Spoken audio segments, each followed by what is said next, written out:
Hi there, it's Kathleen, your personal cheerleader. Today is day 2 of the Gifts for You challenge. How many of you started a gratitude practice yesterday? Please tell me all about it in the comments. I know I was much more focused yesterday on what I am grateful for because I did the little talk about gratitude.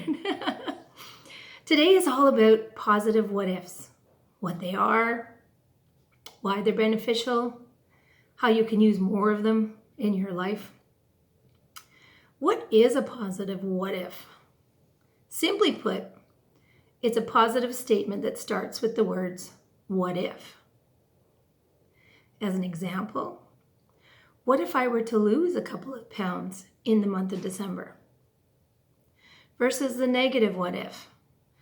Oh man, what if I gain 5 to 10 pounds in December, just like I do every other year? The first is a positive outcome that you are totally in control of. The second may make you feel shame, guilt, sadness, any number of negative emotions. I much prefer the positive feelings, don't you? The concept is simple. The implementation is a little more tricky. Catching the negative what ifs in regular conversation takes paying attention to what you're saying, how you're saying it, and what impact it is having on your person. Too many negative what ifs, and you can quickly find yourself spiraling down into the abyss of chronic worry. Living in that state of mind is pretty detrimental to you. It can lead to many health problems, as well as many mental health problems. So, Kathleen, how do I spot one of those negative what ifs? Good question, because you may be using them without even knowing it. If you find yourself asking the same question every day or several times a day, delve a little deeper into that question. Where is it coming from? Now, I am not a trained therapist. I have a degree in psychology, which sort of makes me an armchair, but no, I am not a trained therapist.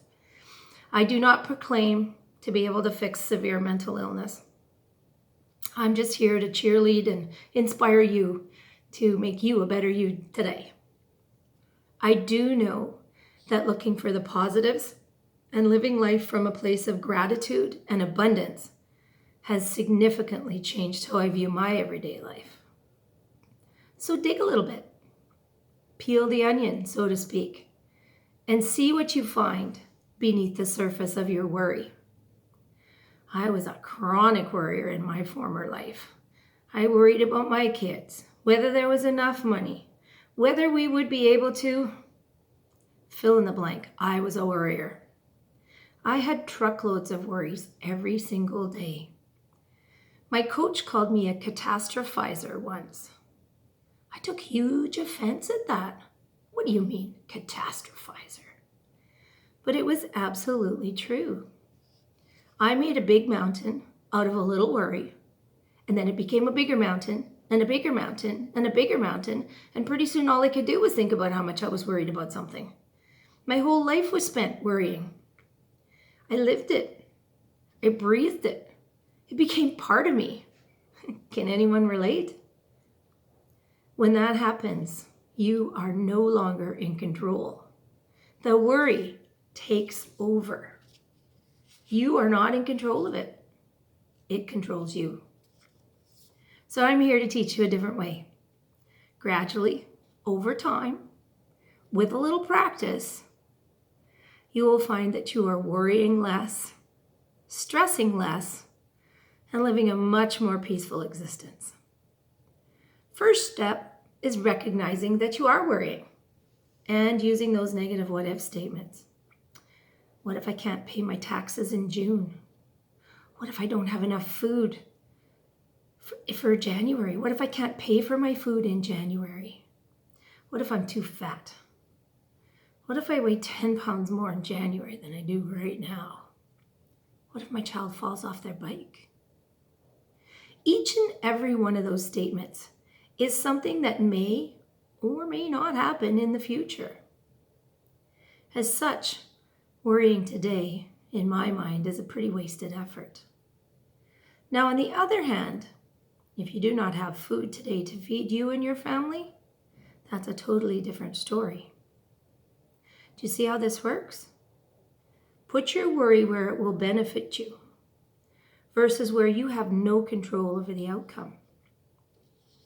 Taking control of your life and living it in the moment takes away many of those worries because they are just not in your line of sight. You don't need to think about January right now because it's not there. You don't need to worry about it. And maybe I should correct that. You can think about it, but you don't need to worry about it today. Instead of saying, what if I can't pay my taxes in June? You might want to say, what if I saved $400 a month from now until June? Then I could pay my taxes. It takes the focus onto what you can do versus what might happen. That's huge because it puts you right in control of the situation. You can choose what to do. You can choose to have the money already in June because you've planned for it. You get to choose. Instead of saying, what if I don't have enough money for food in January? You might want to say, if I'm careful with my Christmas spending, I will have enough money for food in January.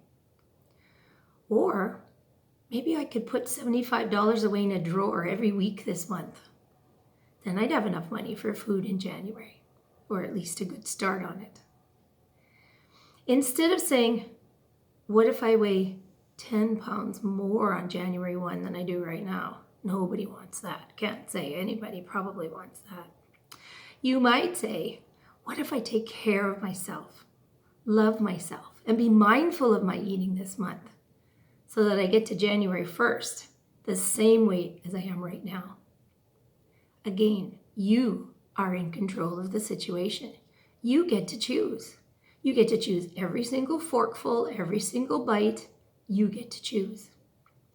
That is the huge, huge difference because you are in control. Worry does not need to control you. You do not have to let that ugly monster rule your life. And if it has been ruling your life, it doesn't need to rule it anymore.